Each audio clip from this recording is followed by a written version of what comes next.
el orden, sí, mira, el orden que tenía es que va a ser el último. A ver si nos sentamos.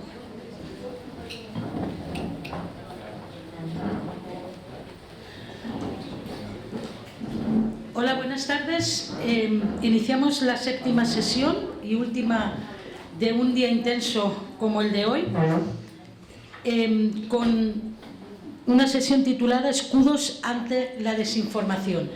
Es cierto que llevamos ya muchos años también en el marco de estas jornadas y otras organizadas por la Asociación de Periodistas Europeos, tratando un tema que a los periodistas especialmente nos afecta.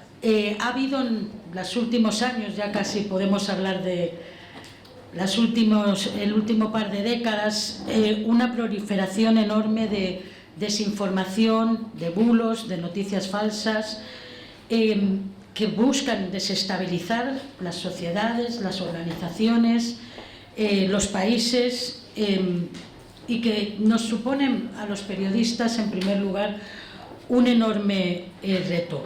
Esa mentira interesada, de alguna manera, siempre ha existido, y no ha existido solo en las guerras.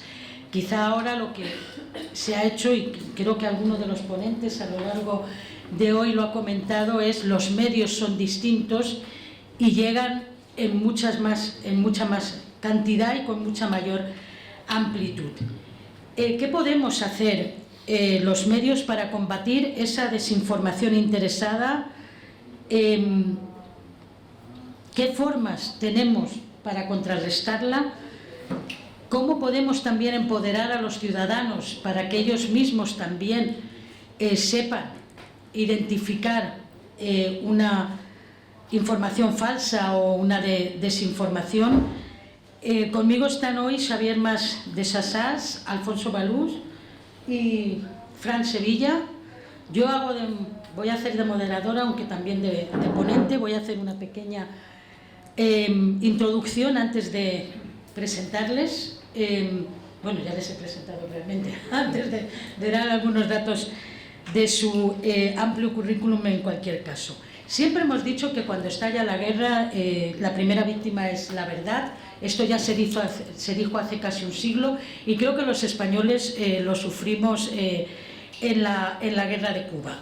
Y es un claro ejemplo de cómo la prensa puede determinar además un hecho mintiendo. Quizá yo sea un poco ingenua, pero creo que probablemente lo primero que tenemos que hacer los periodistas es llegar a volver un poco a los orígenes, profundizar, hacer nuestro trabajo, no dejarnos manejar por un lado ni por otro, sino ir al fondo de lo que es la noticia, buscar las fuentes, y para eso también es cierto que lo que necesitamos es tener conocimientos amplios, y quizá ahí es donde últimamente estamos viendo que quizá estamos fallando en algunos casos. Creo que también tenemos que tener mayor espíritu crítico y no mirarnos tanto el ombligo y decir, no, es que es porque hay trolls, hay bots que intentan manejarnos y que intentan meternos un gol.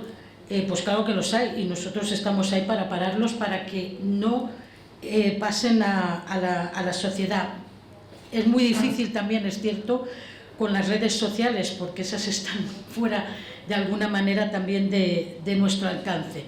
Pero sí que es verdad que a veces nos olvidamos de comprobar, de utilizar, siempre hemos dicho, comprobación por tres fuentes de un hecho. A veces lo largamos porque estamos en una sociedad muy mediática, una sociedad de impacto rápido, de impacto inmediato, de a ver el scoop, quién lo consigue primero, y ahora mismo ya ni el scoop, es sencillamente publicar el primero.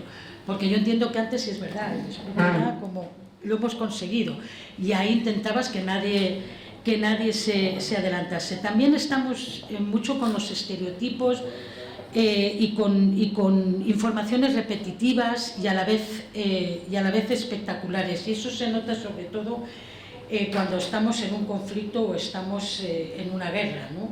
La guerra hoy día, a través de las televisiones, entra en nuestros salones, se coloca durante días, y quizá esta mañana lo estábamos comentando, ¿no?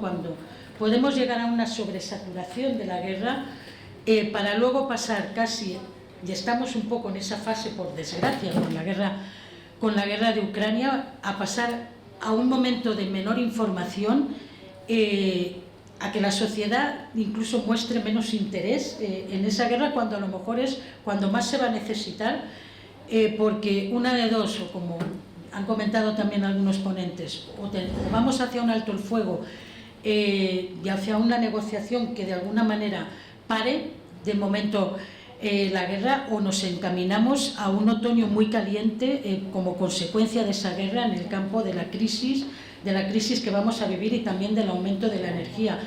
A ver cómo vamos a convencer a nuestras sociedades de que es necesario ese sacrificio, porque la guerra nos afecta, esa guerra de Ucrania nos afecta a todos y nos estamos jugando también mucho ahí. Pero claro, tenemos a una parte y también en el fondo a la otra, y ahí espero que la experiencia que han tenido Xavier y Fran sobre el terreno en Ucrania nos clarifique también un poco la forma en que os habéis podido mover, o si ha habido censura, o si ha cambiado, como has comentado un poco en la mesa que has moderado, si realmente al principio había como mucho intento de no dejar a la prensa moverse con libertad por parte de Ucrania, y luego se ha cambiado, aunque tú también me has comentado en el desayuno que tú no has tenido en ningún momento problemas. También es cierto que no es lo mismo moverse como tú, con un boli, con una libreta. Tú ya lo tienes un poco más complicado, porque llevas un micrófono y también llevas una grabadora. ¿Para qué hablar de los que llevamos una cámara y a veces llevamos hasta dos? Antes de que saquemos la primera cámara ya nos han detectado y ya nos están poniendo problemas. Pero también es cierto que se ha impuesto de alguna manera, desde mi punto de vista, y eso también los periodistas deberíamos cuidarlo, como poco espíritu crítico. Es decir, aceptamos todo lo que va en una dirección y no nos planteamos ir también al contexto y explicarlo por completo. No digo que sea nuestro caso, estoy hablando en general, y no nos sintamos ninguno aludido, y sí que hagamos un poco pues también autocrítica de lo que hemos podido estar haciendo bien, haciendo mal, o de cómo debemos también quizá cambiar las cosas. Es cierto que desde que se ha mercantilizado la información, y lo que se va buscando es pues vender y ser los primeros o estar ahí, los periodistas hemos notado esas consecuencias, porque que ha venido también un poco a la par que bueno, tenemos ahora las ventajas de tener los teléfonos móviles, de poder enviar, en nuestro caso, por ejemplo, y tú también en radio seguro que lo has notado, y vosotros también en prensa, poder enviar desde cualquier lugar del mundo, en cualquier momento, pero también eso ha supuesto que estamos localizados cualquier segundo del día, y que tenemos el problema de que desde las redacciones se nos puede llamar creyendo que saben más desde las redacciones de lo que nosotros estamos viendo sobre el terreno, porque como piensan que tienen más fuentes, porque lo están viendo todo, y que nosotros parecemos tontos y solo vemos una parte, pues luego viene la discusión de perdona, yo estoy aquí cubriendo y estoy cubriendo, y se supone que si me has mandado aquí es porque sé, o porque me estoy informando. Pero eso ha impedido, por otro lado, por ejemplo, en televisión se nota mucho, ¿no? 24 horas, 48 horas, llamo 48 porque al final ni duermes. Entra en el primero, entra en el segundo, entra en el tercero, entra en el cuarto, pero cuidado, quiero también pieza para el informativo, y no solo para el 1, quiero también para el 2, y si puede ser también para el informe semanal, y luego de paso vas rodando para hacer en el futuro una portada o un documento STV. Y tú dices, ¿y cuándo me entero de lo que está pasando? Si no te importa, es una pregunta sin más. Y todo eso sí nos hace al final más vulnerables a que nos metan un gol. Al final eres mucho más vulnerable que antes, que quizá tenías menos acceso a mucha información, de repente, que ahora te entra por aquí, o te entra cuando te enganchas en internet. pero tienes menos tiempo para acudir a las fuentes, tienes menos tiempo para acudir a los expertos, para tomarte tu tiempo en pensar, en analizar y en decir, a ver qué contexto me falta para publicar esta información completa, porque hay que ir dando, como digo yo, vamos a ir dando churros uno detrás de otro a lo largo del día. Y quizá nuestro rol haya sido, y eso quiero que vosotros también me respondáis, que quizá no hemos dicho basta en un momento determinado. Y no lo digo por nosotros, pero creo que en muchas redacciones se ha impuesto el cumplir, el cuidado no vaya a ser que luego tomen medidas contra nosotros, no vamos a quejarnos. Quizá si hubiésemos dicho basta, ahora mismo estaríamos mucho más pertrechados contra esas bulos, contra esas noticias falsas, contra esa falta de tiempo para determinar si es un bulo o si es una noticia falsa. Recuerdo que en una ocasión se dio, y esto no tiene nada que ver con la guerra, ni con la política, ni con nada tan trascendental como todo ello, se emitieron unas imágenes donde se escuchaba "Oh my God" en unas inundaciones que se hicieron pasar por inundaciones, creo que eran en Murcia. Yo decía, primero, vamos a ver, estoy convencida de que estaba señalizado que eran unas inundaciones en Estados Unidos. Segundo, hombre, cuando estás editándolas habrás oído "Oh my God", y que yo sepa, en España decimos "Dios mío", o decimos "Uf", pero no decimos "Oh my God", hombre, a no ser que hayamos cambiado. Entonces, ese problema lo tenemos nosotros, no podemos ir achacándolo todo al entorno, a las redes, a los bots, a los trolls, a las fábricas rusas que intentan manipularnos, y nosotros debemos ser uno de los primeros filtros, porque al fin y al cabo, por mucho que nos creamos y por mucho que estemos todo el día convencidos de que la sociedad se rige por el móvil, se rige por lo que les llega a través de Twitter y tal, yo creo que no es verdad. La mayor parte de la sociedad, que no somos nosotros somos esa parte, entre comillas, elitista de la sociedad, que nos miramos mucho el ombligo, por cierto, la mayor parte de la sociedad sigue viendo los medios tradicionales, sigue viendo la televisión y escuchando la radio y leyendo prensa, menos en aquellos lugares donde hay un alto índice de analfabetismo, donde sobre todo hay mucha radio y mucha televisión, donde tienen los móviles para conectar, pero ellos siguen viendo los medios tradicionales. Entonces, no creamos que los medios tradicionales no tenemos nada que hacer o no podemos hacer nada. Yo creo que podemos hacer mucho, y con esto voy a terminar para ir dando paso a mis compañeros. Podemos hacer mucho, pero creo que tenemos que volver un poco a las raíces del periodismo de toda la vida. Y si eso significa decir a nuestros jefes o decir a nuestras empresas, necesito más tiempo para hacer las cosas, necesito más tiempo para consultar a las fuentes y necesito más tiempo para determinar si eso que me ha entrado es un bulo o es una desinformación, al margen de tener, y todos por desgracia lo vamos a tener que tener, y creo que nuestros medios ya los tienen, que son departamentos de datos, departamentos de verificación, que además cada vez están adquiriendo más importancia, pero que a veces no trabajan completamente imbricados con la redacción.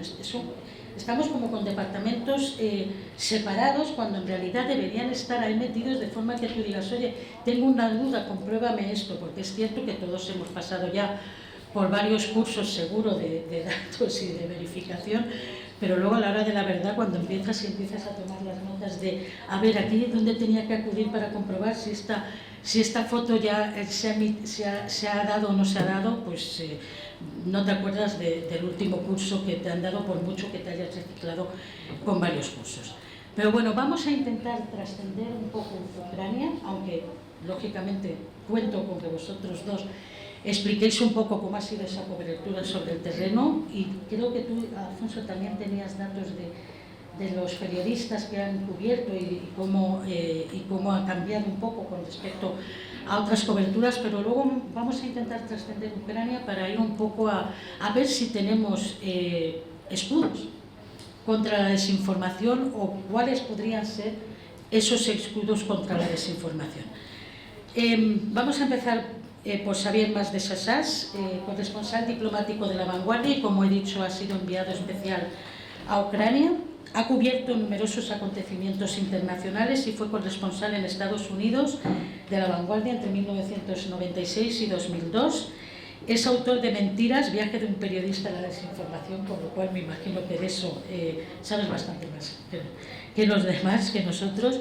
El creador del portal Wikidiario, que está destinado también a servir de formación para los periodistas. Y premio Salvador de Madariaga de la Asociación de Periodistas Europeos en el 2019, me parece, ¿no?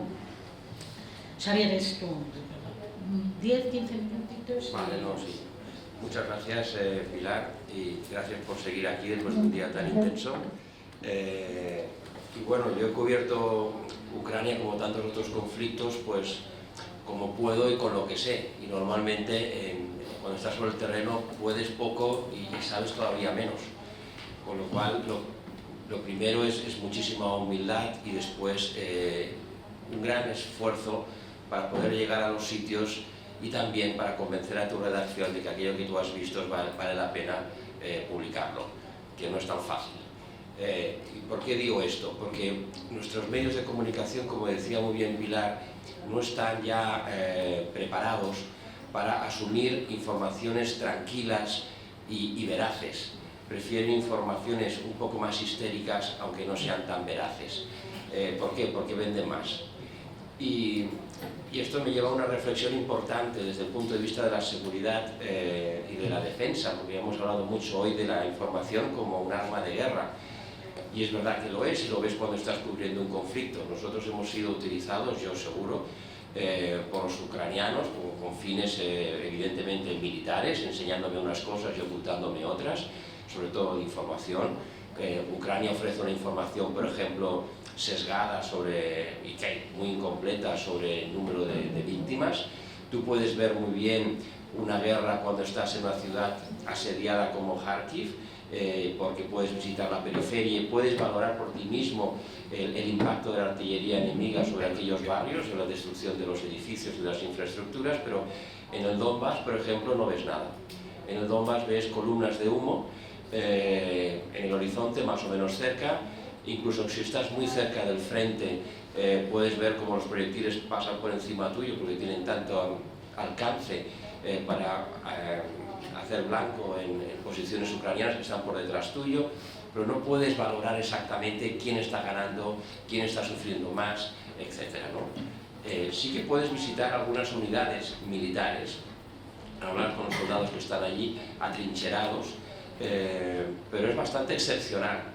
Lo normal es que no sea tan fácil dar con estos soldados, porque no están, en el caso del Donbass me refiero, cerca de las ciudades, sino que están diseminados por el territorio en lugares de difícil acceso que si no te llevan no llegas. Entonces aquello de voy a hacer mi investigación de cómo está el frente es prácticamente imposible si no tienes la colaboración de algún militar ucraniano que te lleve, ¿no? Bueno, dicho todo esto, y regresando a la dificultad de convencer a nuestros medios de comunicación, muchas veces nosotros, o al menos en mi caso, no estamos en la capacidad de imponer un tipo de cobertura. El medio de comunicación ya tiene una dinámica propia que exige determinados contenidos empaquetados de determinada manera. Es decir, cuanto más simplificada sea la información que estás dando, cuanto más espectacular sea el titular, mejor. Las cosas complejas tienden a vender menos. Sí. Y esto no es algo que pase en La Vanguardia, creo que pasa en otros medios de comunicación y pasa en la sociedad en general. Cuando regrese de Ucrania, la pregunta que más he respondido, imagino que Fran también, es, bueno, ¿cómo está aquello? ¿Y cuándo acaba? Y cuando dices que no sabes cuándo va a acabar aquello, bueno, ¿pero quién está ganando? Pues tampoco sé quién está ganando, ¿no? Entonces empiezan a intentar hacer, bueno, pues no sabes nada, ya estaba ya un mes, pues entonces no poder dar respuestas definitivas a preguntas que son sencillas pero imposibles de responder, pues frustran a la audiencia, ¿no? ¿Y esto qué nos lleva? Nos lleva, yo creo, que al medio de la cuestión. La información como desinformación también es culpa nuestra. no es solo que estamos sujetos a una guerra híbrida, somos víctimas de ataques de desinformación por parte de Rusia. Nosotros, por un lado, no tenemos la capacidad que deberíamos tener para poder realizar una información correcta, la mayoría, hablo en general, porque no tenemos los medios y no tenemos el tiempo. Dar de comer, alimentar de contenido a un medio de comunicación hoy en 2020, sea una radio, sea una televisión o sea un periódico, es muy exigente. Porque todos tenemos, o sea, ya somos plataformas multimedia. La radio tiene podcast, la televisión tiene textos escritos, tiene fotografías. Estamos constantemente alimentando este monstruo que nos da de comer. Entonces no hay tiempo de contrastar, y lo que más se nota también es que hay, digamos, una dependencia excesiva del negocio. Y esto yo creo que es un tema muy importante. Si la información es tan valiosa para la seguridad nacional, ¿por qué la dejan en manos de medios irresponsables? ¿Por qué el Estado no es capaz de crear una estructura suficiente para garantizar, al menos en algunos medios de referencia, que la información que allí se publica es infalible? Eso no existe. Nosotros nos defendemos de los ciberataques y de la desinformación de los bots rusos, con programas que hay en la Unión Europea contra la desinformación, hace ya quizá 10 años que se utilizan, pero que están destinados a contrarrestar estos bots, estos robots soviéticos, rusos, lo que sea. Pero no estamos preparando a los medios de comunicación, blindándolos de la necesidad de tener un beneficio económico de la cobertura de la guerra en Ucrania. Con lo cual no estamos preparando bien a nuestras opiniones públicas sobre lo que está sucediendo allí. Con lo cual, nuestra opinión pública, al no ser madura, al no estar bien informada, no puede ejercer una presión adecuada sobre las personas que toman las decisiones de mantener el apoyo a Ucrania o de retirarlo.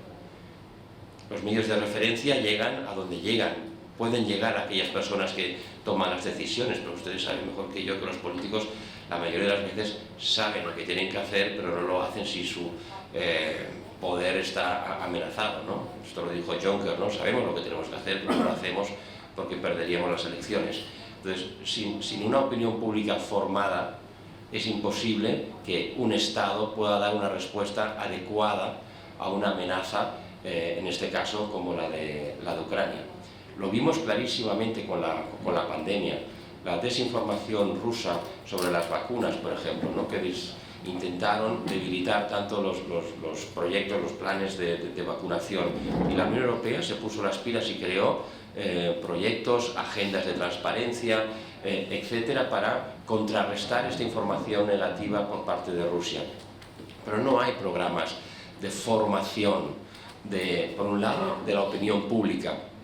Esto exige educación a largo plazo desde pequeños, para mantener ese espíritu crítico que permita a las personas, a medida que se desarrollan, mantener el libre albedrío. No existe. Y acabamos todos consumiendo el mismo byline, la misma información de carril, sin tener un espíritu crítico. Y después no tenemos programas de blindaje de los medios de comunicación más solventes, empezando por los públicos, para poder realizar esta información veraz. Y aquí necesitas, por un lado, mucho know-how, mucha tecnología. La guerra, cuando estás in situ, tú ves una cosa muy pequeñita de la guerra y hay que tener la capacidad de contextualizar aquello pequeño que ves en el conjunto del conflicto bélico que estás cubriendo. Pero la guerra yo creo que se cubre mejor, quizás desde un despacho con acceso a imágenes por satélite, con acceso a análisis de imágenes, con acceso a muchos datos que puedas cruzar. Puedes ver mucho mejor cómo avanza un frente o cómo retrocede, cómo están las unidades que llegan al frente, etc., ¿no? Y esto son muy pocos medios de comunicación los que tienen los recursos para informar con esta solvencia, ¿no? Por eso yo creo que echo de menos, ¿no?, un poquito la capacidad que tienen los medios de comunicación para crear un impacto adecuado hoy en la sociedad, y luchar de manera mucho más efectiva contra la desinformación que no solo procede de Rusia, sino que procede también de nuestras propias limitaciones a la hora de cubrir conflictos. Me he cruzado con muchos compañeros que o no tienen los medios adecuados para estar donde estaban, no entienden dónde están, transmiten desde cualquier lugar sin tener ningún tipo de consideración por el entorno, incluso pagando dinero para que pues, un militar en un momento determinado dispare su fusil para que sea captado por la cámara de televisión o por el micrófono de una emisora de radio, y él puede decir que estamos en primera línea del frente aunque estés a 20 kilómetros del frente. Entonces, y esto ha pasado siempre, no es una cosa que pasa ahora en Ucrania, esto ha pasado, yo lo he visto desde hace 30 años, en los Balcanes también pasaba, y lo de pagar para conseguir ese scoop, ¿no? Que yo soy el más valiente de todos, ¿no? O sea, siempre ha pasado, pero quizás hoy es muchísimo más peligroso que esto pase, porque este tipo de noticias viajan a una velocidad espectacular. Las noticias malas, las noticias negativas, las noticias espectaculares, está demostrado que viajan 4 veces más rápido que las noticias veraces, que son más aburridas. Y el impacto que generan es tan enorme que el daño es tremendo, un daño que es muy difícil después de contrarrestar. Tú siempre, muchas veces, nos sentimos en falso, porque cuando te llama la redacción, oye, ¿no te has enterado de esto? ¿Pero de qué? No, que está dando este medio que bla, bla, bla, bla, pero si aquí no ha pasado nada, ¿no? Entonces, siempre estás un poquito a la defensiva, ¿no? O sea que yo creo que echaría mucho énfasis en que la Unión Europea, la Alianza Atlántica, el Estado español ayuden a los medios más solventes a crear este tejido que les permita producir información fiable sin estar sin ser rehenes de conseguir un beneficio económico sobre el campo de batalla. Gracias.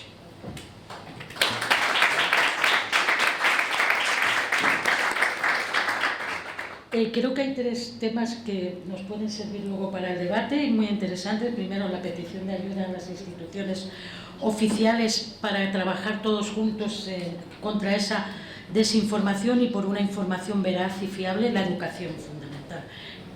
Creo que es algo que nos tenemos que plantear no solo como periodistas, sino como sociedad, qué está pasando para que falle la educación en tantos sentidos. Y luego, con respecto a que quizá no tenemos los recursos suficientes, pues a lo mejor nos tendríamos que plantear trabajar conjuntamente en momentos determinados los medios de comunicación y superar esa competitividad que tenemos, e incluso yo que soy presidenta ahora mismo de la Red de Periodismo de Investigación de los medios públicos europeos, llevamos 4 años y todavía hay veces que nos cuesta confiar, y somos periodistas de investigación que se supone que ganamos con esa colaboración y que podemos ampliar muchísimo nuestro margen y sobre todo ahorrar mucho, y en cuanto a ideas pues fluyen a lo bestia. Y sin embargo, el reparo de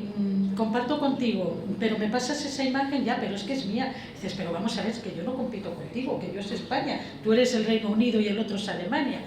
O sea, que si eso es complicado en una situación así, que menos en un mismo país, pero quizá debemos plantearnos también como periodistas que por ahí podríamos circular también. Tú eres, Afonso, tú como presidente de Reporteros Sin Fronteras, pues a lo mejor podíamos empezar a pensar en esas posibilidades, sobre todo cuando se trata de conflictos, ¿no?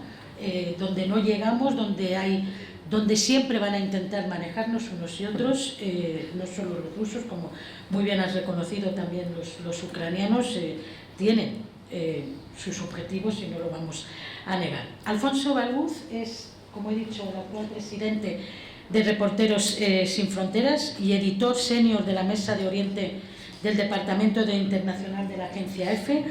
Lleva en la Agencia EFE muchísimos años, ya he perdido, pero más de 30 años de experiencia profesional. Ha sido corresponsal en África, Asia, México y Centroamérica. Ha cubierto guerras y numerosos acontecimientos internacionales. Es profesor asociado en Ciencias de la Información de la Universidad Complutense, coautor de varios libros y también receptor de premios como el Ortega y Gasset, el premio extraordinario Ortega y Gasset. Alfonso, te ha tocado. Buenas tardes a todos. Muchas gracias a la Asociación de Periodistas Europeos por invitarme a participar. Por supuesto, a quienes estáis aquí 7 sesiones después, tiene mérito. Yo voy a empezar señalando que la diferencia en la percepción del periodismo entre un periódico, la televisión, la radio y la agencia de noticias es abismal, porque donde ella ve algo, yo lo que recuerdo es que en el año 89 mi propia empresa me dio un golpe de estado en Guinea Ecuatorial donde yo estaba y del que yo no me había enterado.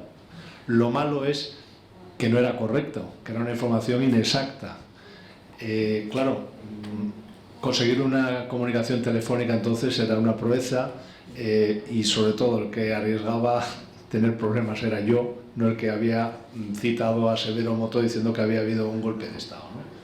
Entonces, bueno, el micromanejo en zona de combate por la redacción es absurdo y el periodista lo que tiene que tener es suficiente criterio para decirle a la redacción central que si tiene alguna información mejor que venga él mismo personalmente a comprobarlo. Yo creo que a veces los periodistas lloramos más de la cuenta y la tecnología no es nuestro enemigo. La tecnología facilita, al menos en mi caso, muchísimo el trabajo y a mí lo que me estorba es la falta de criterio y la falta de respeto a, digamos, el profesional que está haciendo su trabajo, pero que tiene que ver, digamos, con otras circunstancias. Yo quería empezar hablando de esa imagen de Pascal esta mañana de Chaplin y Churchill. ¿Por qué? Porque a la par estoy viendo esa imagen de Putin en esa mesa alargada que hemos visto todo y ese vídeo doméstico por la noche de Zelensky sujetando la resistencia en su país. La manera en la que se envasan ahora los mensajes, la propaganda y las consecuencias de, por ejemplo, por qué Estados Unidos le estaba pidiendo a Zelensky y a su gobierno que se retirara a la retaguardia, si eso probablemente podría significar el desmoronamiento completo de la oposición militar a la invasión rusa. Claro, ¿cuál es el papel de los periodistas aquí? Pues de lo que yo he podido deducir, el mayor interés de los ejércitos combatientes, también de los gobiernos, es dominar la voluntad de tu oponente para resistir a tus designios, a tu voluntad de dominación, en este caso, como es el caso de la invasión rusa, y para ello nada mejor que poder persuadir a la opinión pública de ese país. Creo que esto es una de las lecciones aprendidas por los estadounidenses en Vietnam. De hecho, ahora solo 3 millones o 4 millones de estadounidenses tienen la percepción directa de la guerra, el resto no se entera si acaso que sube la gasolina o los impuestos. Entonces, ¿cómo algunos gobiernos, como en este caso el gobierno de Rusia, ha utilizado los medios de difusión masiva? Y aquí diferenciar claramente entre medios de comunicación donde trabajan periodistas de acuerdo a la ética y al rigor y a los usos profesionales o personas que trabajan en medios de difusión masiva al servicio de una dictadura como es en este caso Rusia. Habría otros muchos más. ¿Qué ocurre? Que el hecho de que sepan elegir los temas, que lo sepan presentar bien, que tengan, digamos, todos los rasgos característicos de buen periodismo, no hace desaparecer la voluntad que pueden tener esos instrumentos de persuasión. Se ha mencionado esta mañana, el general Ballesteros lo ha aclarado muy bien, la enorme influencia que tiene Russia Today, Sputnik, o el trabajo que está haciendo la televisión china ofreciendo gratuitamente vídeos y producciones y contenidos para los medios de comunicación de los países latinoamericanos, donde yo que trabajo en EFE, pues hemos sido durante muchos años empresa informativa de referencia. ¿Qué ocurre? Que los resultados se están viendo ahora. Ahora hay quien le asombra esa abstención técnica frente a la invasión rusa y sobre todo frente a los designios del mercado al que están abasteciendo, que es China, porque muchos de estos países comercian con China y tienen esa dependencia económica. Entonces, bueno, este es el escenario visto hoy. Algunos que hemos estudiado hace tiempo, digamos, cómo se manejan las relaciones de los estados. En el caso de mi investigación tiene que ver con el Pentágono. He estudiado la OTAN, he estudiado algunos otros ejemplos. Durante los últimos años, digamos, la fijación era el yihadismo y esto se traslucía en una monoatención, mientras había estados como China o Rusia que estaban mejorando su capacidad de suplantar el periodismo por una propaganda eficaz. Ahora la llamamos desinformación, podemos llamarlo operaciones de información, podemos llamarlo como nos apetezca, pero se está llegando a unas audiencias y a unos públicos y adquiriendo una credibilidad. Nos guste o no nos guste, esta es la realidad. ¿Qué ocurre? Que en paralelo, digamos, toda la distorsión en el mercado tradicional de los medios de comunicación de la era industrial han desaparecido, el duopolio de las plataformas en términos de ingresos publicitarios ha destruido el negocio y no es tanto siquiera el afán mercantil o de lucro de las empresas, sino la mera supervivencia la que trae cuenta de esas condiciones de trabajo que son no lastimosas, sino misérrimas, para hablar claro.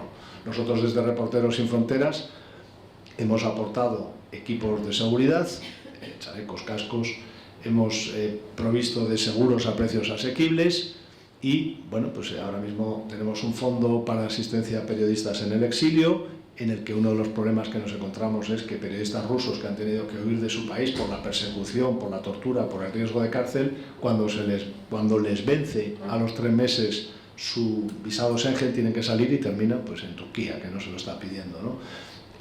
Tenemos una iniciativa, digamos, para certificar la calidad de la información que tienen los medios. Tenemos un foro, Información y Democracia, donde pretendemos evitar, es la función principal, evitar que la desinformación se confunda con el periodismo. Un periodismo ético, un periodismo riguroso y profesional. No es fácil. En algunos países europeos es más fácil encontrar financiación para estas iniciativas, en otros países con economías menos desarrolladas nos cuesta más, pero digamos es el campo donde nosotros estamos trabajando. Pero claro, cuando nos remontamos al año 2017 y vemos que la creación del Fondo NATO Unión Europea contra la lucha híbrida de desinformación está dotado con 1,5 millones de euros y vemos los presupuestos que ha invertido Rusia solo en el manejo de 2 medios de comunicación muy significados y muy significativos, pues nos encontramos, digamos, en 2 escenarios completamente distintos. Vamos a ver probablemente en el otoño problemas de opinión pública, entre otras cosas porque los medios de comunicación, yo no tengo todavía ese convencimiento que ha expuesto mi compañera. Creo que la brecha generacional es abismal. Los jóvenes no atienden a los medios de comunicación en absoluto, pero la información les llega a ellos por canales, redes sociales completamente emitidos por personas, digamos, que no tienen absolutamente nada que ver con el periodismo en su mayoría. Y luego, dentro de la población general, el último informe del Instituto Oxford era aterrador. La gente no le gusta leer noticias porque son desagradables. O sea, antes vendíamos noticias desagradables porque suscitaban el interés. Ahora la gente, es cierto que el cansancio de la pandemia explica este fenómeno de manera rotunda. La gente está harta de escuchar desgracias, de escuchar desánimo, etcétera, etcétera. Y voy a ser breve, porque creo que el debate es lo interesante, a hablar de disrupción, disgregación y discordia, que son 3 elementos que hemos observado cualquiera de nosotros durante la pandemia y todos son apreciaciones negativas cuando habría muchísimos elementos para pensar en lo positivo que es, bueno, pues que la ciencia sea capaz en un proceso aceleradísimo de proveer de unas vacunas. Que el reparto ha sido injusto, por supuesto.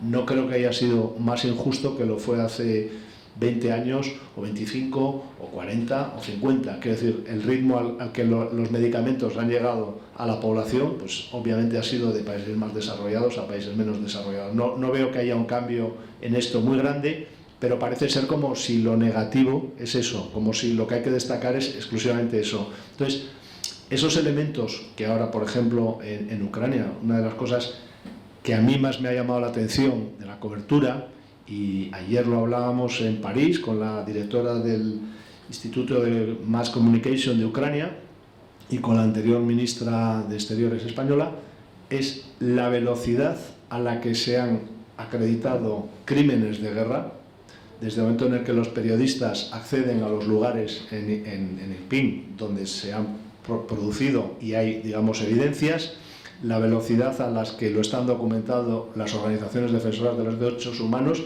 la velocidad a la que llegan los fiscales y el problema que existe ahora de la puesta a disposición de esas pruebas para incriminar a sus responsables. Pero creo que es un proceso aceleradísimo. Y acabo aquí con el fenómeno de la aceleración de la información. Yo desde luego no he hecho de menos en absoluto ni los tiempos de la paloma mensajera ni del Telex. Me parece un horror, lo siento, he vivido eso y es un horror. Ahora bien, ¿cómo manejar esa intensidad informativa, esa sobreexposición a la información que tienen los periodistas, la incapacidad de contrastar? Bueno, eso forma parte de las dificultades, al igual que en otras muchas profesiones también tienen otras dificultades nuevas. Pero yo termino diciendo, en las redes sociales durante la invasión de Ucrania, yo he encontrado información disponible para el público en general y por supuesto para los periodistas de muy alta calidad que permitían contextualizar muy bien lo que estaba ocurriendo.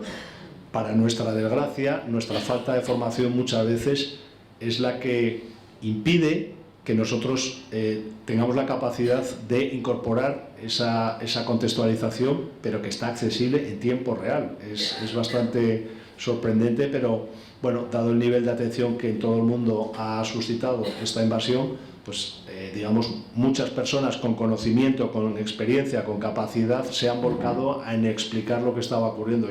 Para mí ha sido una sorpresa porque en Siria era un grupo muy limitado de personas que tenían capacidad de acceder a información de fuentes abiertas, etcétera, etcétera. Creo que ahora mismo el problema que tenemos, como ha sido siempre, es saber y poder seleccionar la información de manera que la podamos presentar en los distintos formatos en los que trabajamos cada uno de nosotros para que sea legible y para que, bueno, la opinión pública esté correctamente informada. Y yo con esto lo dejo aquí.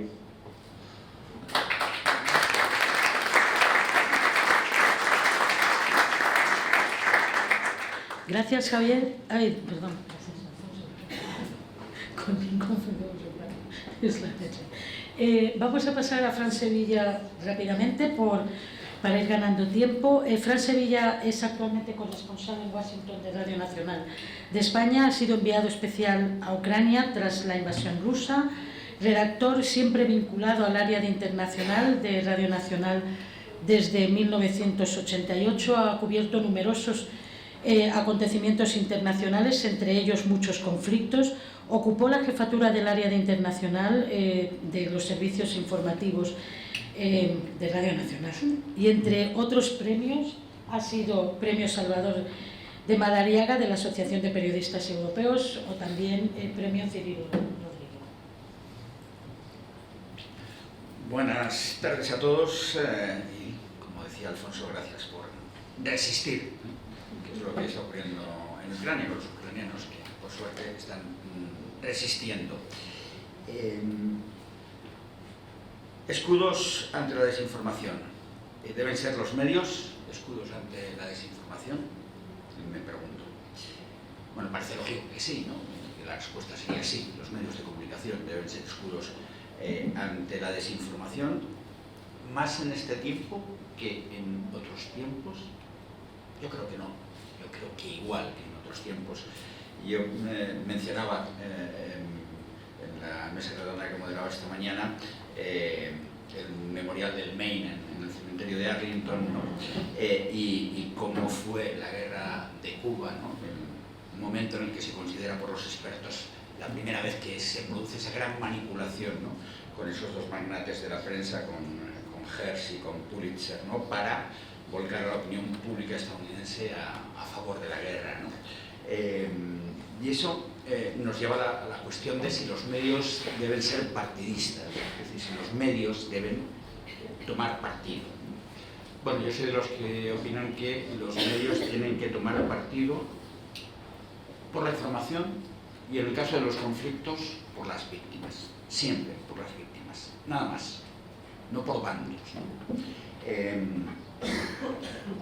recuerdo una anécdota de hace muchos años, de un entonces compañero de televisión española, hoy dedicado a otras lides, ¿no?, que le llamó la directora de informativos porque había unas inundaciones terribles en Málaga, ¿no? Entonces le llaman después y dice, no voy a decir el nombre, no, vete para Málaga, que había unas inundaciones. Sale del despacho y de repente se detiene en mitad de la reacción, regresa al despacho y dice, perdona, ¿estamos a favor o en contra de las inundaciones? Era un elemento muy importante, ¿no?, a la hora de informar. Es verídico, no me lo estoy inventando, ¿no? Porque además la información siempre puede interpretarse. Anoche, durante la cena, recordaba una vieja anécdota, ¿no?, apócrifa, ¿no?, de cuando yo vivía en Jerusalén, una visita del entonces presidente del gobierno español, Felipe González, ¿no? Ya saben ustedes, la mayoría, porque por lo que veo estamos en una franja de edad muy similar, pero hay gente joven. Entonces yo se recordaré que hubo un momento en que en España, en los años 80, finales de los 80, primeros de los 90, había una especie de Hearst y de Pulitzer, que serían Cebrián y Pedro J, ¿no? Uno dirigía El País, el otro dirigía El Mundo. Y entonces Felipe González visita Tierra Santa y un fotógrafo de la agencia EFE le hace una foto en esa visita junto al lago Tiberíades y por el efecto óptico se veía Felipe González sobre el agua, ¿no? ¿Cómo titula El País, con Cebrián a la cabeza, que como saben ustedes era amiguito de Felipe González? Felipe, como Cristo, camina sobre el agua. Perfecto, ¿no? ¿Cómo titula Pedro J en El Mundo? Que, como ustedes saben, se dedicaba a buscar cómo darle tralla. No, Felipe, claro. González no sabe nadar. Es una interpretación, ¿no? O sea, efectivamente, todo es interpretable, ¿no? Así que tomar partido a mí me parece, y más en conflictos bélicos, muy peligroso, salvo, como he dicho, por la información, por las víctimas. ¿Pueden los medios ser escudos ante la desinformación? Tienen la capacidad de serlo. Ahí ya la cuestión me parece mucho más ardua, ¿no? Coincido con Alfonso en que, por un lado, los medios tradicionales, en el análisis, lo que sería prensa, radio, televisión, pueden tratar de ser escudos, pero cada vez lo tienen más difícil. En primer lugar, porque sí, hay pérdida de influencia, clarísimamente. Me contaba el otro día mi esposa, que trabaja en el área de cultura, me contaba, estaba yo en Ucrania, me contaba en una conversación telefónica, que había habido un acto del ojo crítico del informativo cultural de Radio Nacional de España en un teatro. Se hizo en directo y por Radio Nacional se había convocado a quienes quisieran asistir allí. Y entonces hubo bastante gente en el acto y gente más o menos de nuestra edad, ¿no? Y entonces una compañera del área de cultura, jovencita, contratada de hecho recientemente, le cuenta a mi esposa, mira la audiencia y dice, qué raro, ¿cuánta gente hay? ¿Cómo se han enterado si son todos mayores y no manejan las redes sociales? Y Ángela, mi mujer, se la queda mirando y dice, es que escuchan la radio, que es el medio en el que tú trabajas. Bueno, pero es cierto, la gente joven no es que ya no escuche la radio, es que ni siquiera es consciente. Con lo cual, esa capacidad de influencia cada vez es menor, ¿no? Pero luego hay un elemento que viene de muy atrás también, que es la deriva al espectáculo, ¿no? Por desgracia, y en las guerras se dispara, cada vez hacemos más espectáculo de las guerras, especialmente los medios audiovisuales, ¿no? Y frente a las redes sociales, pueden ser las redes sociales escudo ante la desinformación. Yo siempre digo que las redes sociales no son ni buenas ni malas, son una herramienta, ¿no? Y depende del uso que tú le des. Saben ustedes lo que es un piolet, ¿verdad? ¿Para qué sirve, no? Para escalar. Pero salvo que te llames Ramón Mercader y lo utilices para cargarte a Trotsky, ¿no? Entonces, ¿la culpa es del piolet o es de quien maneja ese piolet, ¿no? Hay un problema en estos tiempos y es que los medios, eso que llamamos medios tradicionales, han empezado también a interactuar en las redes sociales, porque si no parece que no estás en la pomada, ¿no? Y eso está generando enorme ruido. yo creo que mucha confusión, ¿no? Y de alguna manera esa desinformación se produce también porque esta interactuación nos lleva a una mayor superficialidad, a una falta de rigor que ha existido siempre, a un desconocimiento. Yo creo que lo hablaba con el general Ayala esta mañana sobre todos sabemos que Putin es muy malo, ¿no? Lo importante es entender el contexto en el que se produce o que se pone en práctica esa maldad de Putin, ¿no? Y para mí es fundamental. Yo siempre digo, cuando a mí me preguntan estudiantes de periodismo qué hay que hacer para cubrir bien una guerra, para ser un periodista aguerrido, ellos piensan que hay que tener mucho valor. Digo, no, hay que estudiar, hay que estudiar historia, hay que estudiar geografía. Es fundamental a la hora de interpretar lo que está ocurriendo y cómo puede evolucionar. Recuerdo cuando en 1993 estaba yo en Banja Luka, en el norte de la República Srpska, la República Serbia de Bosnia, en plena guerra, porque había un referéndum, el referéndum del Ban-Sowen Plan, con el que se intentó implementar un acuerdo de paz y no sirvió para nada. Estaba yo allí y de repente me llama uno de mis jefes en Madrid y me dice: oye, que han anunciado que el ministro de Defensa, Julián García Vargas era entonces, va a Mostar. Acaban de llegar las tropas españolas en su primera misión de paz, guerra, y nada, que hemos mirado en el mapa, total, estás a 150 kilómetros, vete para allá, ¿no?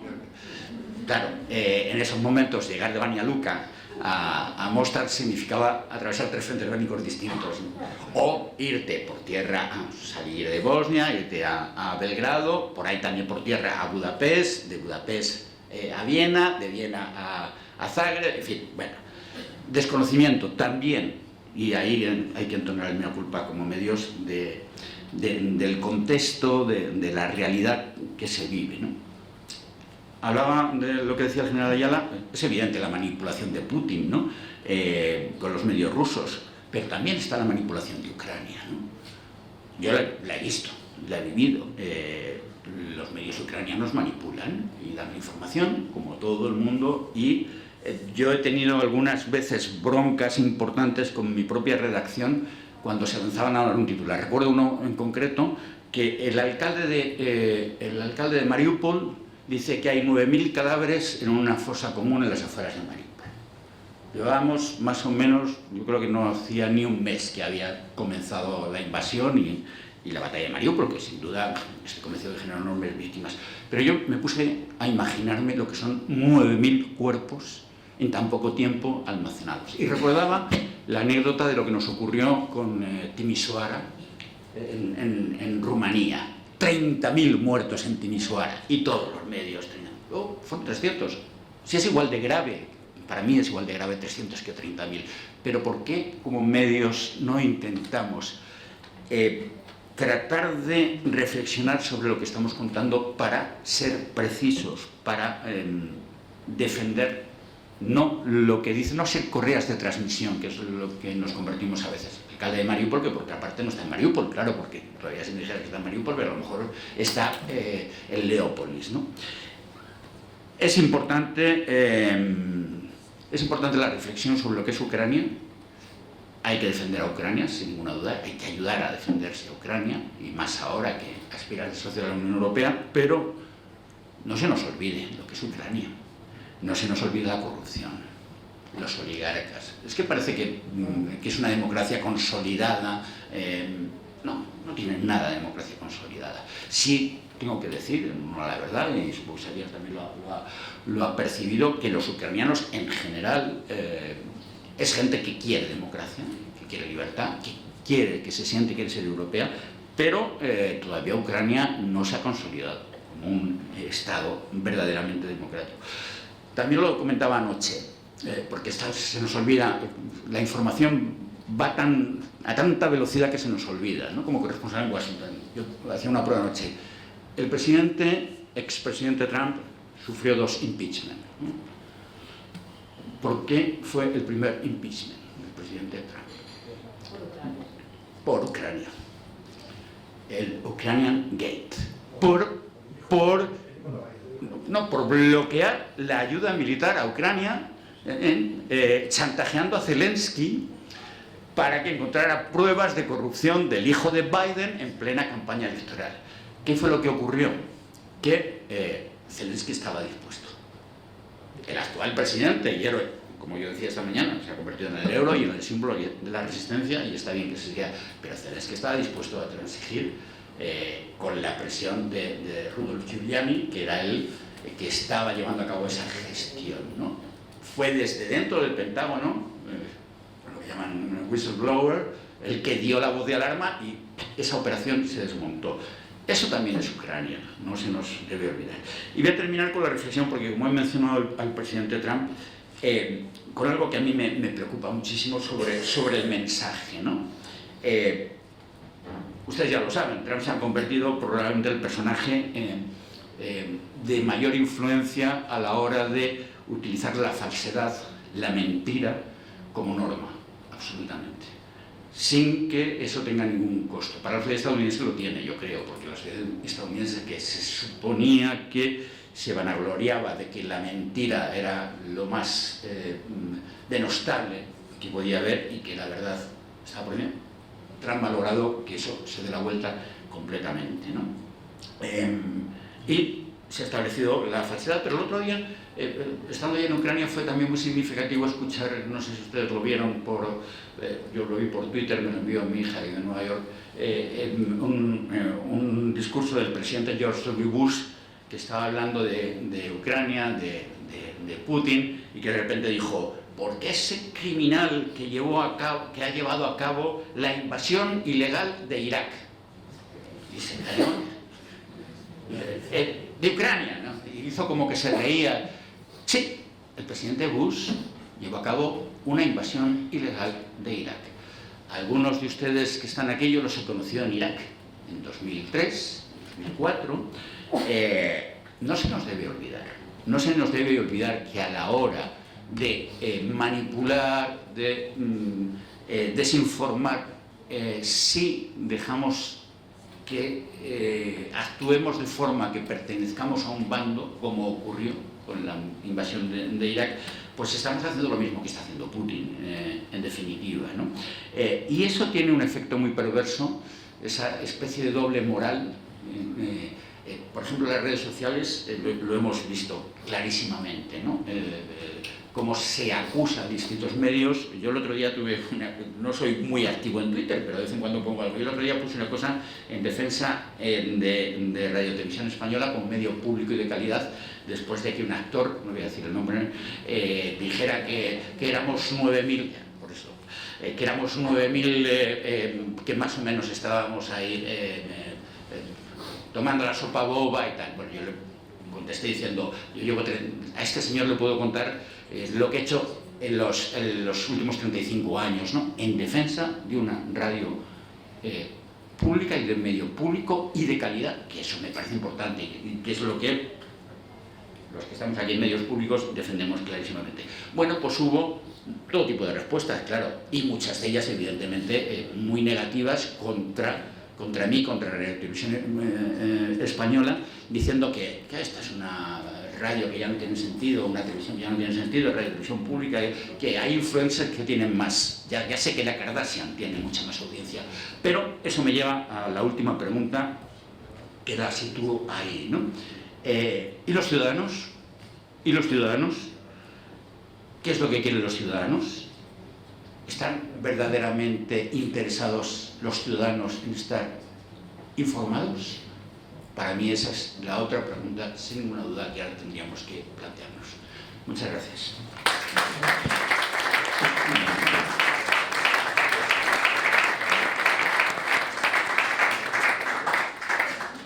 Muchas gracias, Frank. Creo que han salido muchos temas: la inmediatez, las dificultades que nos encontramos en las actuales coberturas por tener que ser multimedia.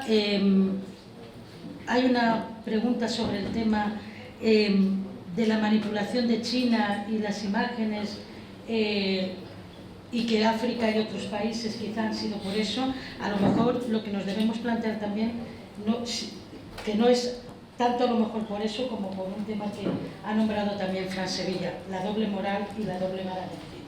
Es decir, no nos olvidemos que esos países también tienen sus propios conflictos, también los han vivido, han visto qué se ha hecho desde Occidente y cómo se habla de crímenes de guerra inmediatamente en una guerra como la de Ucrania, y todavía parece que nos da vergüenza hablar de los crímenes de guerra que se han cometido en Afganistán o en Irak o en otros países que también tenemos muy cerca. Es decir, como periodistas, y como muy bien has dicho, Fran, no podemos tomar y no debemos tomar partido más allá de lo que sea la verdad con honestidad, y las víctimas, lo has dicho muy bien, las víctimas sean del bando que sean.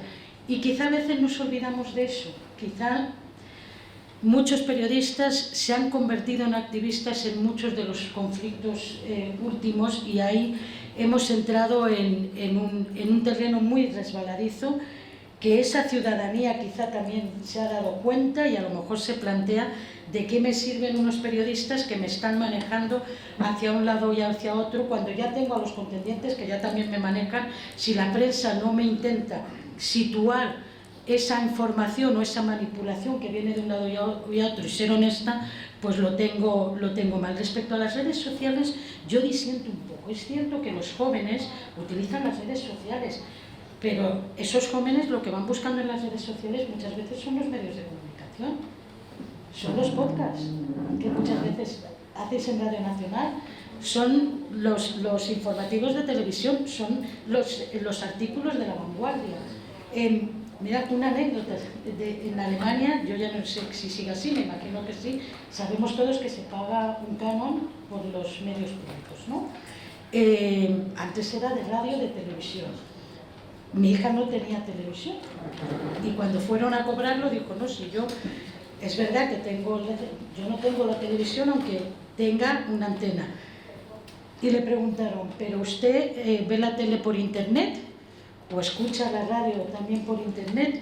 Y claro, dijo, sí. Dijo, entonces tiene que pagar el canon por internet. Es decir, habían ampliado el canon de los medios públicos a internet porque eran conscientes de que mucha gente joven veía la RD, la ZDF y los medios públicos a través de internet. Es decir, no pensemos que las redes sociales son solo información sin más. Las redes sociales son nuestra propia información que entra por ahí. Yo misma cojo el YouTube Play con el móvil muchas veces, es así. ¿Por qué? Porque lo tengo más rápido, lo tengo más asequible, y aunque me gustaría verlo en televisión, y lo mismo me pasa con Radio Nacional, recupero los podcasts y los voy escuchando en otro momento. Creo que en eso hemos ganado, y creo que lo que tenemos a lo mejor es que educarnos y educar para diferenciar. O sea, yo, como has dicho, Alfonso, la tecnología nos ha abierto un mundo que cuando pienso cómo podíamos hacerlo con una libreta y un bolígrafo hace 30 años, en la guerra del Golfo, sin ir más lejos, y además buscando rápidamente que no llegara tarde al punto de envío, porque como perdiese la pieza, no sé qué me iban a hacer en el otro lado de Madrid, y era mejor no perderla. Si pasaba que poníamos los coches a 180 por hora en lugares que nunca debimos ponerlos. Pero sí que es verdad que hemos ganado mucho en eso, pero hemos perdido en la capacidad, que creo que coincidimos todos, de reflexionar, de poner las cosas en su contexto, de buscar las fuentes, de pararnos una vez al día, por lo menos, a decir dónde estoy, qué estoy haciendo y qué es lo que quiero añadir a esta información, o dónde tengo que buscar ese plus que necesita la audiencia, o el espectador o el lector. Pero yo creo que tú lo has nombrado, Xavier, la educación es fundamental. Tú has dicho, es necesario saber historia, es necesario tener conocimientos, yo también lo comenté. Es que sin eso no vamos a ningún lado. No vamos a ningún lado. Alfonso, tú lo has vivido también en la universidad, a veces lo deprimente que es. Bueno, no se te ocurra poner la lectura de un libro, porque hay una revolución. Cuando pones 20 páginas, dices, bueno, ya he conseguido que a lo mejor lean 20 páginas. El problema es cuando te das cuenta de que muchos, no voy a decir todos, porque siempre hay un grupo muy potente y quizá mucho mejores que nosotros, pero te das cuenta de que hay muchos que no entienden lo que han leído. Que falta comprensión lectora y el espíritu crítico, por ejemplo, yo me he tenido que pegar con muchos alumnos diciendo, por favor, reaccionar, llevarme la contraria, pensar, razonar, ir más allá de lo que os estoy diciendo, de lo que estáis viendo. Y por ahí es más fácil que entre la desinformación, que entren los bulos. La educación creo que es un elemento fundamental, educación que quizá deberíamos tener, educación y formación, que quizá deberíamos jugar más desde los medios de comunicación, sobre todo los públicos. Pero bueno, yo es que no quiero ser pesimista. Me resisto a ser pesimista, creo que todavía podemos intentar... Perdona que te interrumpa, si yo no soy pesimista, No, yo soy un optimista bien informado. No lo decía por ti, no lo decía por ti, lo digo en general. Que muchas veces nos dejamos llevar un poco por ese imposible, ¿no? Bueno, vamos a pasar ahora a preguntas.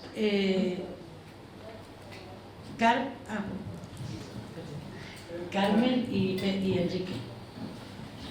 Buenas tardes, soy Jesús Alfaro y pretendo analizar las realidades desde mi jubilación y en el sur de Andalucía. ¿No creéis que además de los factores que habéis planteado, de la dificultad que tenéis de contrastar y contar vuestra verdad, la verdad, en un conflicto, además de los problemas técnicos, de falta de medios, los problemas económicos y la espectacularización de las empresas, de los medios de comunicación, la mercantilización de la que hablabais? Además, ¿no creéis que vamos como a un mundo cada día más polarizado, donde hacemos o hacéis por la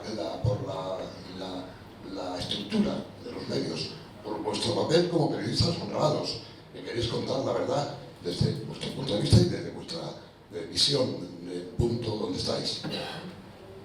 Que estamos como los políticos en el Parlamento, donde hay una excesiva ideologización, excesivo ruido, excesivo furor, excesivo odio. Estamos en un mundo absolutamente enfrentado. El otro es nuestro enemigo, no nuestro adversario.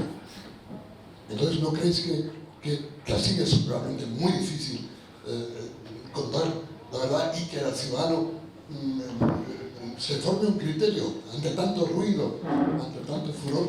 Sí, mira, nosotros en el último informe de Reporteros Sin Fronteras, ese es uno de los fenómenos que identificamos y que tiene que ver, efectivamente, espectacularización de lo que acontece, y también hay que ser honrados. El hecho de que colocar a dos personas en la televisión haciendo como los teleñecos es muy viejo. Es decir, no es nuevo, lo que ocurre es que está exacerbado por las redes sociales y si no haces eso parece como que no captas audiencia, ¿qué tal? Yo entiendo que hay espacio para todo, espacio para el espectáculo ese de los teleñecos y también para hacer información con rigor. El problema es que no se dedican recursos económicos a hacer programas que dirige ella o en las horas escogidas para su emisión, o que a lo mejor las premuras para atender la web significa no asignar recursos para hacer reportajes con tiempo, con mucha más contextualización, mejor trabajados. El problema no es de las herramientas, el problema es de las prioridades y de la falta de recursos, que es lo que es verdaderamente abrumador.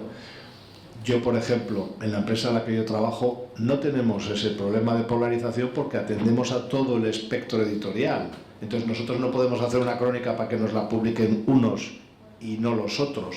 Nuestro trabajo atiende a todas las tendencias y eso es lo bueno, y precisamente por eso, digamos, tenemos menos dificultades en el sentido de la credibilidad, porque tenemos que atender todo el espectro. Ahora, es un problema general de la sociedad, que bueno, la falta de educación, la falta de respeto, pero también tiene que ver con la erupción de las redes sociales y que nadie había sido educado en que el respeto, el insulto, las amenazas, digamos, son penalmente perseguibles. Yo en la facultad me enseñaron que no podía injuriar a todo el mundo, insultar a todo el mundo y amenazar a todo el mundo, pero parece que esto habría que enseñarlo en relación a las redes sociales y es una cuestión básica de educación y de respeto. Bueno, dos cosas muy simples. La polarización vende, es un gran negocio. Yo publico un artículo en la web de La Vanguardia y se abre los comentarios y recibo ataques por parte de bots rusos que están en contra de lo que estoy escribiendo de Ucrania, y el periódico se beneficia de este tráfico, ¿no? Porque crea audiencia. La polarización, por otro lado, debilita muchísimo a la democracia, y la utilizan las autocracias que dominan las redes sociales. Cuando empieza Internet beneficia mucho la democracia, porque la tecnología no permite aglutinar grandes motores informáticos, y está en la red muy dispersa, y hay muchos polos de información diversa. A medida que la tecnología mejora, estos polos de información diversa se concentran. Es Facebook, cuántas redes sociales controla ya, ¿no? China con TikTok, por ejemplo, ¿no? En Rusia, etc. La tecnología, al mejorar, favorece a las autocracias, y esas autocracias la utilizan a través de las redes sociales para polarizar a la opinión pública occidental y debilitarla. Y por eso hay programas en OTAN y en Unión Europea contra esta intoxicación, esta desinformación. Pero la parte nuestra es que nosotros nos beneficiamos muchísimo de la polarización para ganar dinero. A eso hay que añadir que esas redes sociales tienen también el eco de dirigentes políticos, sociales, cargos públicos que cada día con mayor frecuencia adoptan lo que yo llamo el modelo Trump, y lanzan mensajes con mentiras y luego jamás piden disculpas, y eso polariza un montón. Y eso lo estamos viendo en un escenario que a mí, personalmente, como español, me preocupa. Me preocupa que ese modelo que vemos en otras partes de Europa y que vemos en España se esté abriendo un camino y se esté consolidando de una manera, y no voy a decir nombres, supongo que cada cual tendrá en mente los suyos, pero yo sí lo veo, sí veo esa utilización de la mentira sin que tenga ninguna consecuencia. Además, quiero añadir un dato. En el último informe, algunos de los países de nuestro entorno, estoy hablando de Países Bajos, estoy hablando de Francia, estoy hablando de Italia, estoy hablando de Alemania, las agresiones a los periodistas por hacer su trabajo en la calle han sido constantes durante toda la pandemia por los negacionistas, etcétera, etcétera. Quiero decir que contribuye ese clima a empequeñecer la democracia y el acceso a pues algo que es muy básico y que siempre lo ha sido en nuestros vecinos, que es trabajar con total libertad. Pues hasta en eso se ha visto el deterioro, ¿no? Y bueno, lógicamente periodistas intimidados, por desgracia, sabemos que son democracias asustadas, ¿no?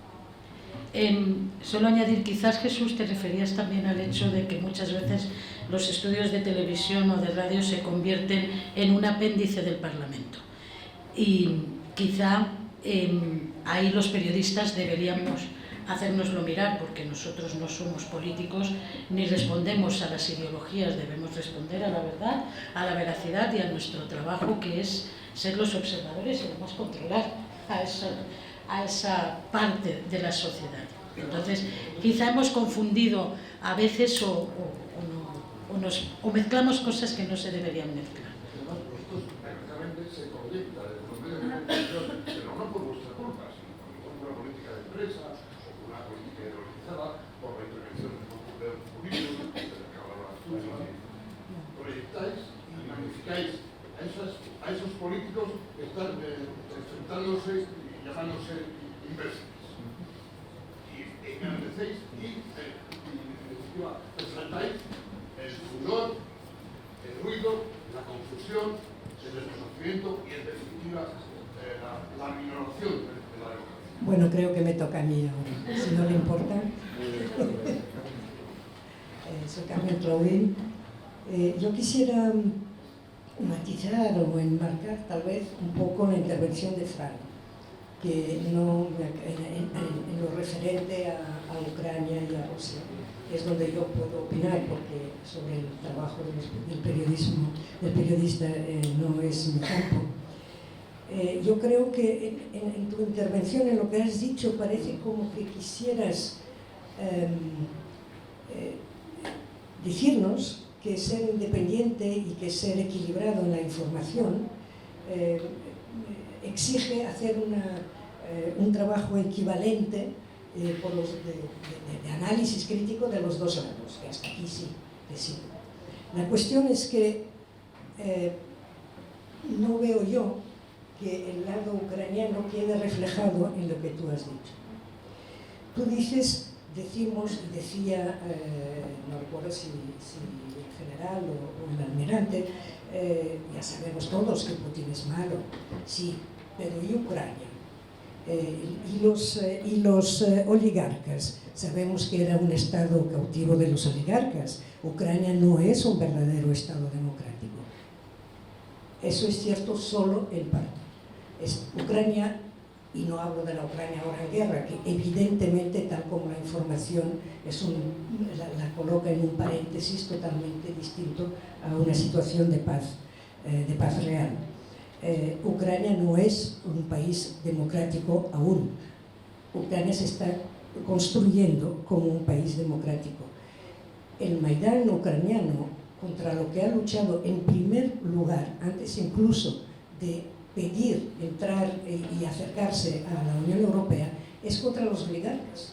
Es precisamente contra el sistema oligárquico de Ucrania, heredado, por cierto, del pasado soviético, porque es exactamente el mismo que en Rusia.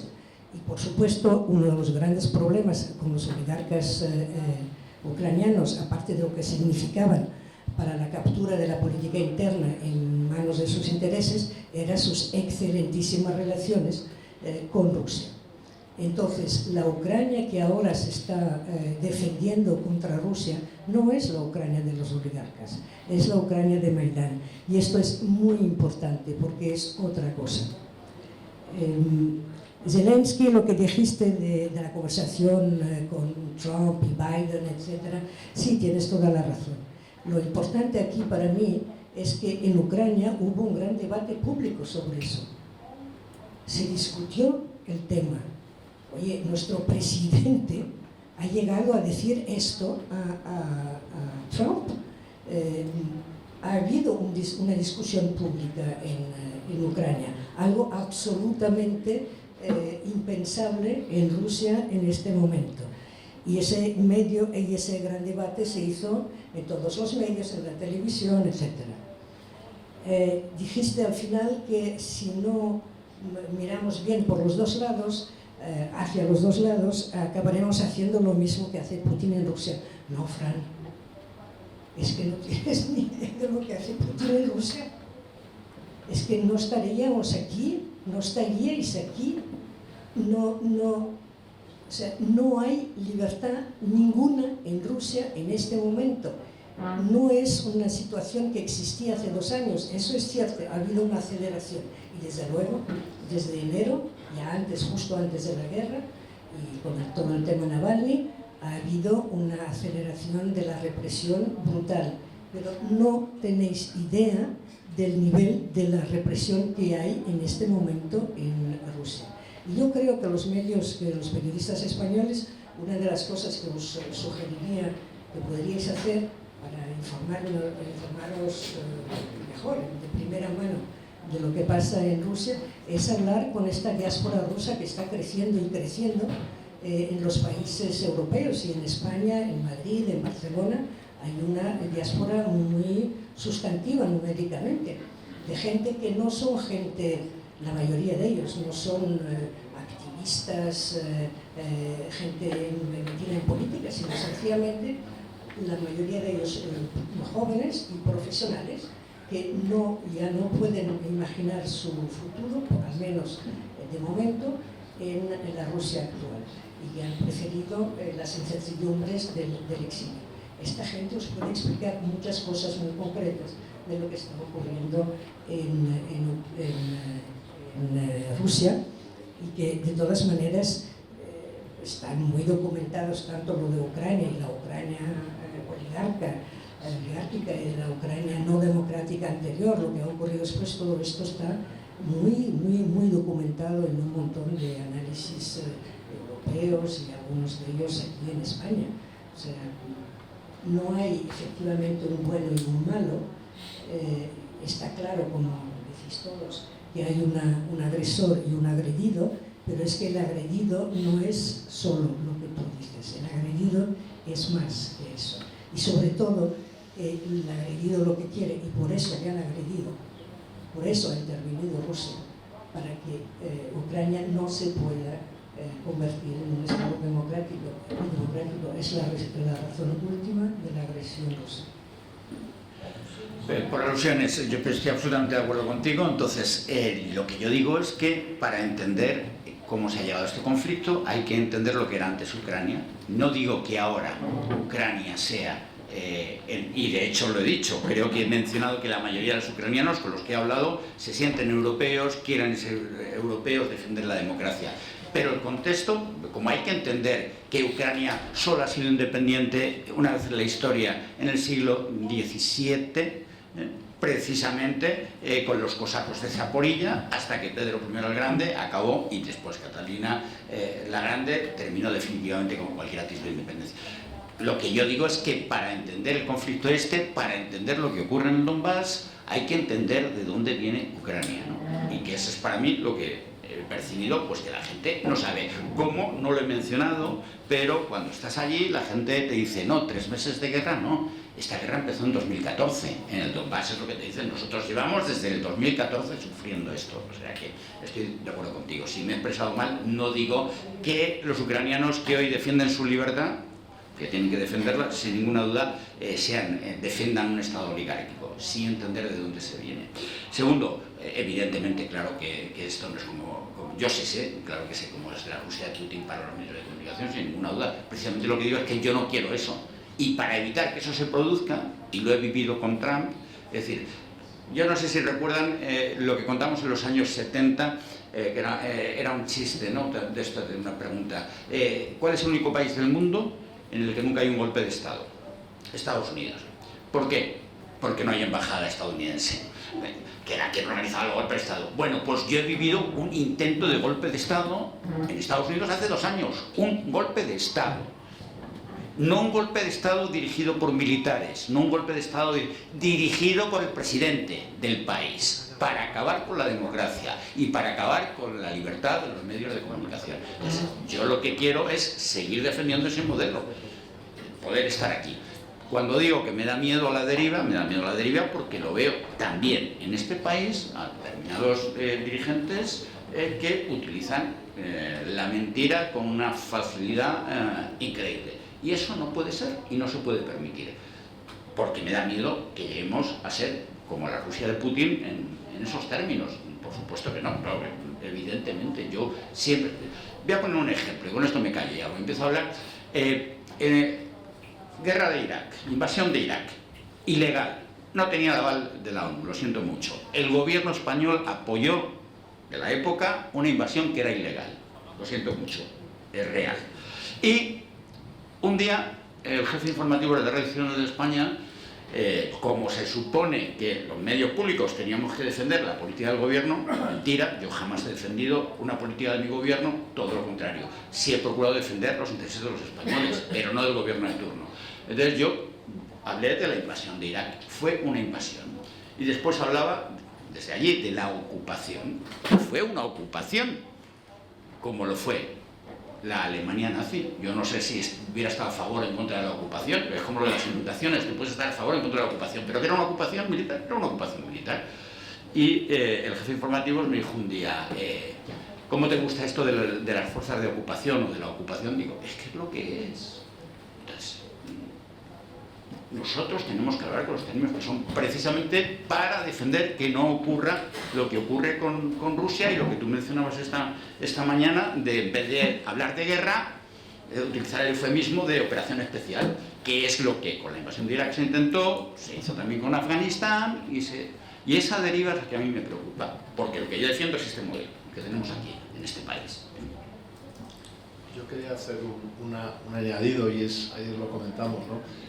En Reporteros Sin Fronteras, además de ese fondo para asistir a los periodistas en exilio, hemos hecho espejo para que la audiencia rusa tenga la posibilidad de leer medios críticos que no están bajo el dominio del Kremlin y que puedan leer en su lengua por los periodistas independientes que están en el exilio.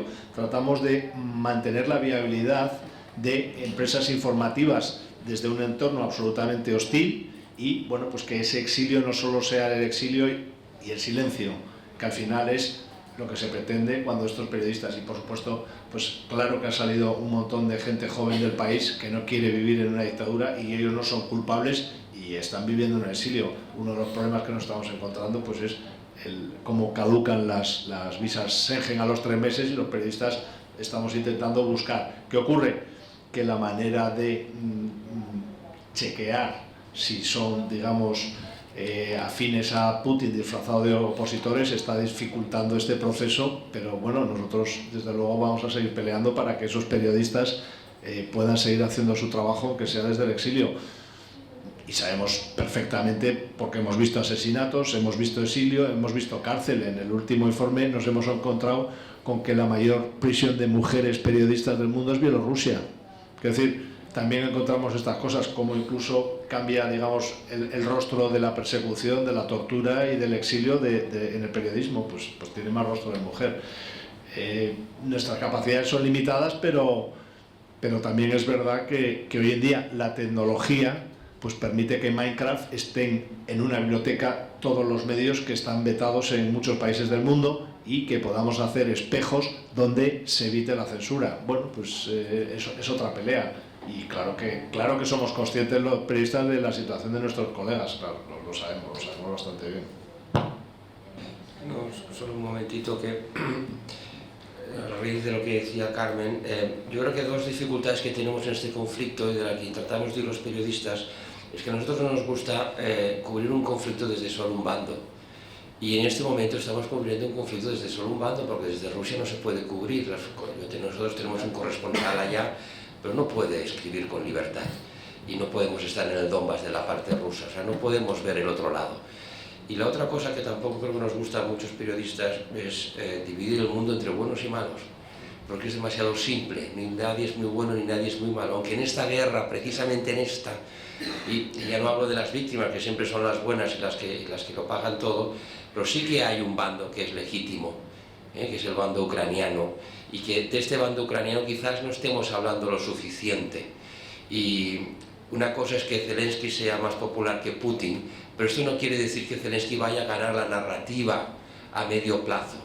Ahora nos vamos a ir de vacaciones y en septiembre, cuando volvemos, el interés sobre Ucrania aún estará peor que hoy. Y lo que nos preocupará a nosotros será la inflación y el coste energético, con lo cual será mucho más fácil empezar a criticar a Ucrania para no justificar la solidaridad con Ucrania, que exige un sufrimiento que no estamos dispuestos a pagar. Entonces, esta complejidad a nosotros, los periodistas que estamos allí, la vemos e intentamos huir de ella y muchas veces no lo conseguimos, ¿no? Y yo creo que es una característica de esta guerra, ¿no? Poder estar en los dos bandos y no poder huir de esta dicotomía bueno-malo, blanco-negro, que simplifica las cosas, pero que en este caso yo creo que es evidente. ¿Había alguna otra pregunta? Enrique, tú habías pedido la palabra, ¿no? Sí, buenas tardes, soy Enrique Pérez de Televisión Española antiguamente y ahora Europa en suma. Hablando del asunto, el otro día comía con un grupo, con 3 antiguos compañeros de Televisión Española. Éramos 4 dinosaurios hablando de cómo está la televisión actualmente y cómo está la información. Surgió el tema porque uno de los 4 estaba absolutamente indignado de que no se pudiera ver en España, que no se pudiera ver Russia Today o Sputnik. Él decía que tenía derecho a ver esa información, aunque fuera falsa y estuviera manipulada, que por qué demonios ha sido prohibida por la Unión Europea. Yo que me gusta oponerme a lo que esa persona dice, por sistema, me le llevo la contraria, pues le dije que lo defendía por varias razones. Primero, dice, lo mismo que yo no lloro por la pérdida de la libertad de expresión que tiene Donald Trump por el hecho de que le hayan vetado el acceso libre a los millones de mensajes que mandaba diariamente a los norteamericanos a través de Twitter, y no me rasgo las vestiduras porque se le haya acabado con ese derecho. Bueno, pues en el caso de Russia Today y de ese otro producto que se llama Sputnik, que ciertamente no diría yo que es medio informativo, es un medio de propaganda del régimen absolutamente, y para eso, y eso lo saben los que trabajan allí, y otra cosa. Y le dejé, pues bueno, que formaba parte del bloque de sanciones que la Unión Europea ha impuesto al régimen de Putin, y lo mismo que hay otro tipo de sanciones, pues se le dice, mira, mientras dure esta historia no vas a poder mandar tus mensajes, que además todo el mundo sabemos que son falsos, y que en un caso de guerra era esta. De los 4, 2 de ellos estábamos en esta opinión que yo mantengo, y bueno, el cuarto no opinaba sobre el asunto, era ambiguo. Quería preguntaros a los 4 qué os parece. ¿Creéis que la libertad de recibir aquí en España cualquier mensaje, aunque sea falso, debe primar sobre el derecho de la Unión Europea, que son democracias, a decir, mira, durante este tiempo, aunque normalmente esto, como lo mismo que mantenemos el acceso a los productos informativos de esa dictadura democrática popular que es China, como se define a sí mismo, pues bueno, quería preguntaros qué opináis de este asunto. Por favor, mucha brevedad. Bueno, yo lo tengo clarísimo, y en Reporteros Sin Fronteras defendemos el periodismo, no las intoxicaciones. Entonces, quiero decir, el hecho de que alguien diga que es periodista está muy bien, pero nosotros a un periodista le exigimos veracidad, rigor, ética, y ya está. Quiero decir, entonces, si tú no trabajas con esos elementos, a mí, como si prescriben en la farmacia veneno, me parece que no es apropiado. Quiero decir, nuestros requisitos para considerar periodismo son esos. Lo que no se atenga a eso, para nosotros no es el periodismo que defendemos, es otra cosa.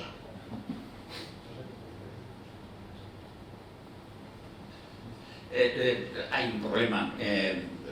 El planteamiento de Alfonso es absolutamente correcto.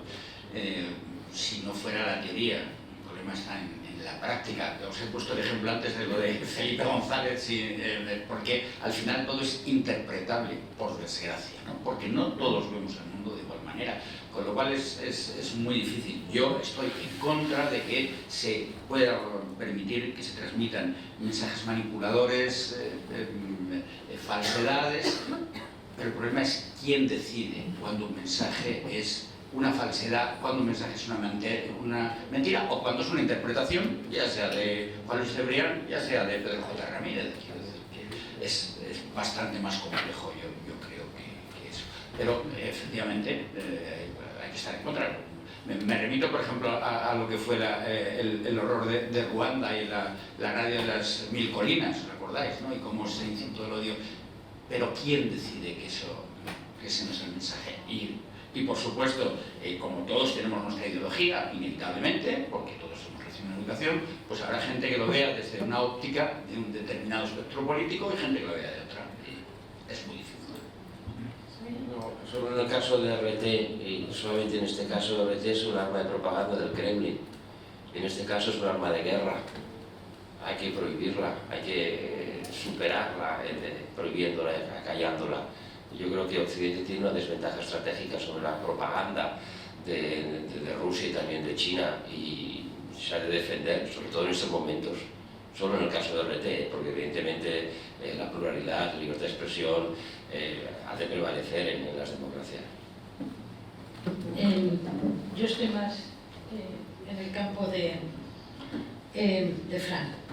¿Quién decide cuál cerrar y no cerrar? Y el problema es que como empecemos a cerrar, después a veces es muy complicado volver a abrir y volver a la libertad de expresión. Tengamos cuidado con aceptar así tranquilamente el cierre o la prohibición. Yo quizás sí que quiera saber qué está contando Russia Today para tener también una parte de la información, aunque sepa que es manipulación. El tema es cómo la limitamos ante determinados, ante el público en general, ¿no? Pero ¿quién le pone el cascabel al gato en este caso? Bueno, sí. Muy claro, Nosotros promovemos un entorno saludable y democrático. Eso es nuestra intención y ese es nuestro proyecto. El hecho de que alguien utilice una tribuna, un canal de comunicación para agredir a las personas, lo consideramos intolerable. Por supuesto. Lo consideramos intolerable. Entonces, bueno, yo creo que... EBU acaba de expulsar de EBU a Rusia, a nuestros compañeros de Rusia. Se nos cierra una puerta, se nos cierra imagen, se nos cierra colaboración, aunque sepamos que están a las órdenes del Kremlin. Es decir, lo que decíamos, estamos en un vacío absoluto, y tú lo has dicho también, Carmen, muchas veces, porque no tenemos a nadie al otro lado, en algunos casos, algunos medios sí, pero la mayor parte no. A mí me pasó en Georgia. La embajada rusa se quejó, porque solo informaba desde Georgia, y le dije, mira, es que aquí hay unos tanques muy grandes, que dan mucho miedo y llevan una bandera rusa, quítamelos, y yo paso a Osetia e informo desde el otro lado, no tengo ningún problema, pero yo solo puedo informar de aquello que estoy viendo aquí. Bueno, acabamos de decir... pues no acabamos. Yo quería hacer una propuesta que he hecho varias veces. Me acuerdo la última vez fue cuando se reunió en Madrid aquello que se llamó la Alianza de Civilizaciones, pero no se me ha hecho caso. Yo creo que igual que existe esa fuerza de intervención rápida que se despliega para evitar o separar a los contendientes, para tal, de la misma manera, y sabiendo que la guerra, las operaciones bélicas tienen una preparación mediática. Antes, para que avanzara la infantería hacía falta una preparación artillera, pero para que se desencadene una guerra hace falta primero ambientarla mediáticamente. Hay que sembrar suficiente cantidad de odio. Bien, pues una vez que se observa que ese fenómeno se está produciendo, hay que destacar una fuerza de intervención rápida periodística, montada por la UNESCO, las asociaciones más competentes y probadas en su afán por la libertad de expresión, y desplazarla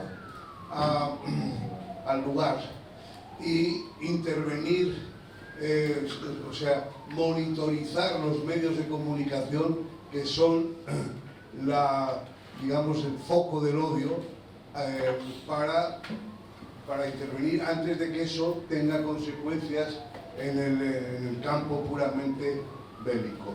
O sea que un grupo que creo que se podría montar muy bien, con un mandato que caducara, pero con unas condiciones muy bien establecidas, capaz de sofocar los puntos de diseminación del odio. Gracias. Gracias, Miguel Ángel. Quizá lo más conveniente no sería tanto reaccionar cuando ya se ha empezado, sino hacer y cubrir preconflictos. Si probablemente hubiésemos estado cubriendo Ucrania desde el 2014 hasta ahora, no nos hubiésemos llevado la sorpresa que nos estamos llevando en estos momentos.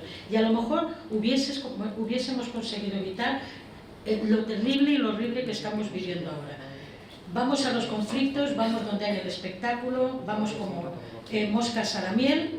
Quizá debemos ir más a los posconflictos, a los preconflictos, y a lo mejor así es mi ilusión de siempre, evitaríamos algún que otro conflicto.